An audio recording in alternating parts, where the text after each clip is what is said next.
Hello friends, कैसे हैं आप लोग। दोस्तों, मेरा नाम है जेपी और आप देख रहे हैं हमारा यूट्यूब चैनल ज्ञान कुंज इंस्टीट्यूट। दोस्तों, जैसे कि हमने कहा था कि हम प्रीवियस ईयर के कुछ क्वेश्चंस आपके साथ डिस्कस करेंगे। तो दोस्तों, आज हम डिस्कस करने वाले मेरे साथियों कंप्यूटर प्लस उत्तराखंड जीके के जो क्वेश्चंस 2016 में यूकेपीएससी के द्वारा आरओ एंड एआरओ के एग्ज़ाम में जो पूछे गए थे, प्री में जो पूछे गए थे क्वेश्चन, उनके ऊपर हम डिस्कस करने वाले हैं। ठीक है, तो टोटल वीडियो हमारा आज रहने वाला है उत्तराखंड जीके जो 2016 आरओ एआरओ में पूछा गया था, और साथ में जो कुछ क्वेश्चन कंप्यूटर के थे। ठीक है, ये सेक्शन वाइज हम इसलिए ला रहे हैं दोस्तों ताकि लंबा वीडियो ना बन पाए, है ना। तो मैथ्स और रीजनिंग के हमने जो वीडियो हमने अपलोड कर दिए हैं, मैथ्स और रीजनिंग में जितने भी क्वेश्चन पूछे गए थे वो हमने सारे अपलोड कर दिए हैं। तो दोस्तों, जैसे मैं आपको क्वेश्चन पूछूंगा तो ये बगल में आपको यहाँ पर आपको देखने को मिल जाएगा क्वेश्चन पेपर। ठीक है, तो आप इसके अकॉर्डिंग आप देख सकते हैं। तो चलिए दोस्तों, पहला क्वेश्चन शुरू करते हैं हम लोग। ठीक है, पहला क्वेश्चन हमारे पास जो कंप्यूटर हम शुरू करेंगे। पहला क्वेश्चन कंप्यूटर का आया हुआ है कि चार्ल्स बेबेज द्वारा डिजाइन किया गया प्रथम यांत्रिक कंप्यूटर कौन सा था। ठीक है, आप देख पा रहे होंगे इधर। ठीक है, तो चार्ल्स बेबेज द्वारा डिजाइन किया गया प्रथम यांत्रिक कंप्यूटर कौन सा था। इसके विकल्प हैं एबेकस, एनालिटिकल इंजन, कैलकुलेटर या प्रोसेसर। तो हमारा इसमें जो आंसर हो जाता दोस्तों वो है बी विकल्प, एनालिटिकल इंजन। तो आप इसकी प्रैक्टिस भी कर सकते हैं साथ में। अगला क्वेश्चन जो हमारा है मेरे साथियों वो है कि निम्न में से कौन सा नॉन वोलेटाइल स्मृति का उदाहरण है। नॉन वोलेटाइल स्मृति मतलब क्षणिक स्मृति इसको बोला जा सकता है। ठीक है, तो इसमें आपका ऑप्शन है कैच मेमोरी या रैम या रोम या उपयुक्त कोई नहीं। ठीक है, नॉन वोलेटाइल स्मृति निम्न में से कौन सी है। तो नॉन वोलेटाइल स्मृति अगर हम बात करते हैं वो है रोम। ठीक है, रैंडम एक्सेस मेमोरी। ठीक है, रोम, सॉरी रैंडम एक्सेस नहीं, read only memory. Random access तो रैम हो जाएगी, रीड ओनली मेमोरी हमारी कौन सी होती है, नॉन वोलेटाइल मेमोरी होती है। अगला क्वेश्चन जो आरओ 2016 में पूछा गया था मेरे साथियों कंप्यूटर के ऊपर वो है कि डिजिटल सिग्नल को एनालॉग सिग्नल में परिवर्तित करने की युक्ति को कहते हैं। तो आप सभी जानते हैं इसको क्या कहते हैं। विकल्प आपके सम्मुख हैं, मॉडेम, पैकेट, कीबोर्ड या इनमें से कोई नहीं।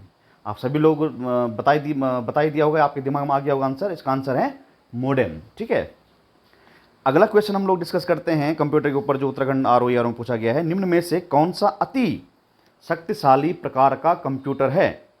ठीक है, आप सभी जानते हैं शक्तिशाली कंप्यूटर कौन सा होता है।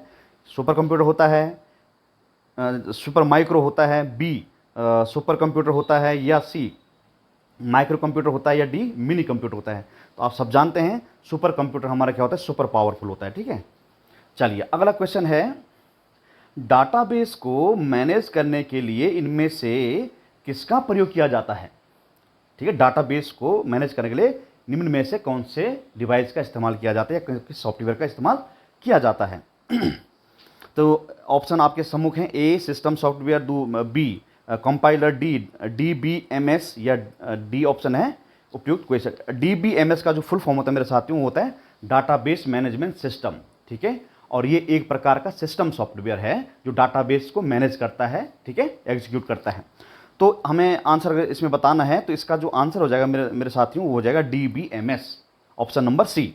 ठीक है, option number C database management system D B M S आपका करेक्ट हो जाएगा।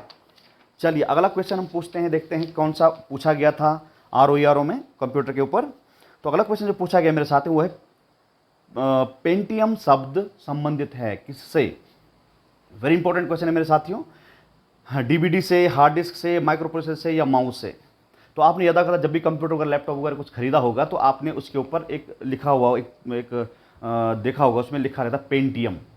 ठीक है, तो ये पेंटियम जो होता है मेरे साथ ये होता है एक प्रकार का माइक्रो प्रोसेसर। तो इसका विकल्प नंबर सी आपका सही हो जाता है।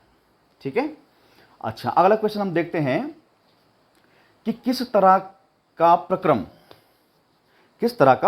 प्रक्रम छोटी फाइल बनाता है जिसका इंटरनेट पर स्थानांतरण तीव्र हो जाता है या होता है। ठीक है, मैं फिर से दोहरा देता हूं कि किस तरह का प्रक्रम छोटी फाइल बनाता है जिससे इंटरनेट पर स्थानांतरण तीव्र हो जाता है। तो ऑप्शन नंबर ए है कंप्रेशन से या फ्रेगमेंटेशन से या इनकैप्सुलेशन से या इनमें से कोई नहीं। आप सभी जानते हैं जब भी आपने अपने कंप्यूटर को में सॉफ्टवेयर इंस्टॉल किए होंगे या ड्राइव बनाई होगी ABCD है ना, CDEF कोई भी ड्राइव बनाई होगी, तो जब आप इस तरह काम करते हैं तो आप क्या करते हैं, सबसे पहले आप क्या करते हैं, फाइल को छोटी करते हैं। तो उसके लिए आप क्या करते हैं, कंप्रेशन का इस्तेमाल करते हैं।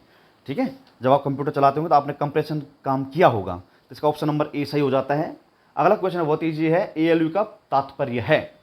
आप सभी जानते हैं अरिथमेटिक एंड लॉजिक यूनिट इसका होता है, तो ऑप्शन नंबर डी इसका सही हो जाएगा। ठीक है, अगला क्वेश्चन है मेरे साथियों कंप्यूटर से कि निम्न में से कौन सा एक इनपुट डिवाइस नहीं है। देखो भाई, माउस इनपुट डिवाइस होता है, ठीक है, लाइट पेन इनपुट डिवाइस होता है, कीबोर्ड आपका इनपुट डिवाइस होता है, लेकिन वीडियो विजुअल डिस्प्ले यूनिट हमारा आउटपुट डिवाइस जो हमें दिखता है, जो कंप्यूटर डिस्प्ले हमें दिखता है उसको बोलते हैं वीडियो विजुअल डिस्प्ले यूनिट। तो ऑप्शन नंबर डी इसका सही हो जाता है। अगला क्वेश्चन हमारे कंप्यूटर के ऊपर पूछा गया, अंतिम क्वेश्चन, कि कंप्यूटर की किस पीढ़ी में ट्रांजिस्टरों का प्रयोग किया गया या प्रयोग हुआ था। तो आप सभी जानते हैं पहली, दूसरी, तीसरी या चौथी। तो हम जानते हैं कि ट्रांजिस्टरों का जो प्रयोग हुआ था वो हुआ था दूसरी पीढ़ी के कंप्यूटरों में। ठीक है, समझ में बात आई आपके। चलिए अब चलते हैं मेरे साथियों हम लोग उत्तराखंड के क्वेश्चंस पे, जो उत्तराखंड के कुछ क्वेश्चन हमारे पास आए हुए थे। ठीक है, तो उत्तराखंड जीके हम शुरू करते हैं। उत्तराखंड जीके का पहला क्वेश्चन हम देखें, अगर ये तो कंप्यूटर था अब तक, अब हम देखते हैं उत्तराखंड जीके के ऊपर। ठीक है, तो इसमें जो पहला क्वेश्चन हमें देखने को मिलता है उत्तराखंड के ऊपर, बोलता है कि 1947 में मरणोपरांत परमवीर चक्र से सम्मानित किए जाने वाले मेजर सोमनाथ शर्मा संबंधित थे। बात समझ में, आपको इधर दिख भी रहा होगा पेपर है ना। तो option number A Gorkha rifle या गढ़वाल राइफल या डोगरा रेजिमेंट या कुमाऊं रेजिमेंट। तो आप सभी जानते हैं कुमाऊं रेजिमेंट से संबंधित थे। अगला वेरी इजी क्वेश्चन पूछा गया है कि प्राचीन शैल चित्रों वाली लाखों गुफा कहाँ हैं। आप सभी लोग जानते हैं इस क्वेश्चन को। हाँ, इसका आंसर है आपका ऑप्शन नंबर डी, अल्मोड़ा जिले में। ठीक है, अगला क्वेश्चन है मेरे साथियों उत्तराखंड जीके के ऊपर 2016 RO में पूछा गया। ये पूछा गया है कि कत्यूरियों की दरबारी भाषा क्या थी या राजभाषा क्या थी। तो कुमाऊनी थी, गढ़वाली थी, संस्कृत थी या प्राकृत थी। तो सभी जानते हैं इसकी संस्कृत थी भाई, ऑप्शन नंबर सी करेक्ट हो जाएगा। अगला पूछा गया कि दारमा एवं ब्यास घाटियों को जोड़ने वाला दर्रा कौन सा। दारमा और ब्यास घाटियों को जोड़ने वाला दर्रा कौन सा। वेरी इंपॉर्टेंट क्वेश्चन है, आप सभी जानते हैं इसको, बहुत आपने पढ़ा होगा, यदा कदा किसी न किसी परीक्षा में आपने देखा होगा ये क्वेश्चन। तो इसका जो सीधा सीधा आंसर हो जाता है शिमला। ठीक है, जो शिमला दर्रा है वो दारमा और ब्यास घाटियों को आपस में जोड़ता है। चलिए अगला देखते हैं कि प्रजा मंडल की स्थापना का उद्देश्य क्या है। प्रजा मंडल की स्थापना का उद्देश्य क्या था। तो ऑप्शन नंबर ए कि ब्रिटिश शासन से स्वतंत्रता प्राप्त करने के लिए था क्या, ये नहीं। गोरखा शासन से स्वतंत्रता प्राप्त करने के लिए था कि, ये भी नहीं था। जनता को समाज सुधार हेतु संगठित करना था, नहीं, ये भी नहीं था। तो इसका मतलब अंतिम ऑप्शन हमारा डी बच जाता है, तो ये सही है ना। इसका मतलब था कि जनता को टिरी राज्य के कुशासन से मुक्त करना ही प्रजामंडल की स्थापना का प्रमुख उद्देश्य था। ठीक है, चलिए अगला हम देखते हैं, खतलिंग ग्लेशियर या खतलिंग हिमनद उद्गम स्थान है। खतलिंग हिमनद उद्गम स्थान है किसका, मतलब तो जलकुर नदी का या भिलंगना नदी का या पिंगल नदी, गंगा नदी का या फिर बालगंगा नदी का। तो हम सभी जानते हैं भिलंगना नदी का उद्गम जो है खतलिंग हिमनद से या खतलिंग ग्लेशियर से होता है। चलिए अगला देखते हैं कि निम्नलिखित में से कौन सा पर्वतपदीय नगर नहीं है। निम्न में से कौन सा पर्वतपदीय नगर नहीं है। टनकपुर है, कोटद्वार है या रुद्रपुर है या हरिद्वार है। तो रुद्रपुर आपका जो है पर्वतपदीय नगर नहीं है, एकदम पहाड़ है नहीं वहाँ पे, है ना। अगला देखते हैं हम लोग, सुप्रसिद्ध कैलाश मानसरोवर यात्रा गुजरती है, कहाँ से गुजरती है। वेरी इंपॉर्टेंट क्वेश्चन, ये यदा कदा पूछा जाना बार बार आने वाला प्रश्न है। तो हम सभी जानते हैं लिपुलेख दर्रे से ये जो है सुप्रसिद्ध जो हमारे मानसरोवर ये जो यात्रा निकलती है, कैलाश यात्रा निकलती है, वो इसी लिपुलेख दर्रे से निकलती है। ठीक है, चलिए अगला क्वेश्चन उत्तराखंड के ऊपर पूछा गया था मेरे साथियों कि निम्नलिखित में से कौन एक उत्तराखंड में रेल यातायात का अंतिम बिंदु नहीं है। रेल यातायात आप सभी जानते हैं, रेल में आप पता है आपको कहाँ कहाँ है, इतना छोटा तो नगर हम स्टेट है हमारा। तो देखा जाए तो काठगोदाम है, देहरादून में भी है, कोटद्वार में भी है, लेकिन लक्सर में हमारा कोई ट्रेन का स्टेशन हमें देखने को नहीं मिलता है, अंतिम बिंदु नहीं है, कि है ना। तो लक्सर हमारा अंतिम बिंदु नहीं है। अगला देखते हैं, नघौरदून किस जनपद में स्थित है? नघौरदून, ठीक है, उधम सिंह नगर में है या नैनीताल में है या गढ़वाल में है या हरिद्वार में है? तो सभी जानते हैं इसको, कहाँ है ये नैनीताल में स्थित है मेरे साथियों, नघौरदून। Very important question. अगला देखते हैं हम लोग, हिमालय में मुख्य सीमा भ्रंश MCT पृथक करता है। वेरी इंपॉर्टेंट क्वेश्चन, इसमें पूछा जाता है, बार बार प्रश्न पूछा जाता है। तो इसके ऑप्शन नंबर ए है कि लघु हिमालय और बाह्य हिमालय को ये पृथक करता है क्या? नहीं। या दून घाटियों एवं शिवालिक श्रेणियों को पृथक करता है क्या? ये भी तो नहीं है। अगला है मेरे साथियों कि महान हिमालय और हिमालय पार क्षेत्र को ये पृथक करता है। या डी ऑप्शन है हमारा कि महान हिमालय और लघु हिमालय को आपस में अलग करता है। तो बिल्कुल सही जवाब है हमारा ऑप्शन नंबर डी, महान हिमालय और लघु हिमालय को आपस में ये क्या कर देता है? अलग कर देता है मेरे साथियों, ठीक है। अगला क्वेश्चन उत्तराखंड के ऊपर जाते हैं हम लोग कि भाई उत्तरकाशी का ऐतिहासिक नाम क्या है? बगल में आपको प्रश्न दिख रहे होंगे कि उत्तरकाशी का ऐतिहासिक नाम क्या है? सौम्यकाशी है या श्री क्षेत्र है या गंगोत्री है या फिर बाड़ाहाट है? तो सभी जानते हैं उत्तरकाशी का जो ऐतिहासिक या प्राचीनतम जो नाम है वो क्या था? बाड़ाहाट था, ठीक है। चलिए अगला क्वेश्चन अगर हम देखें, अगला क्वेश्चन बोलता है कि उत्तराखंड में औपनिवेशिक, ठीक है, औपनिवेशिक संघर्ष किस काल में प्रारंभ हुआ? औपनिवेशिक बिजनेस है ना, मुगल काल में, गोरखा काल में, डोगरा काल में या फिर ब्रिटिश काल में? तो सभी जानते हैं इसको, गोरखा काल में, है ना। क्या हुआ था? औपनिवेशिक संघर्ष के नाम से जाना जाता है इसको, ठीक है। ठीक है, अगला है, प्राचीन समय में निम्न में से क्या है?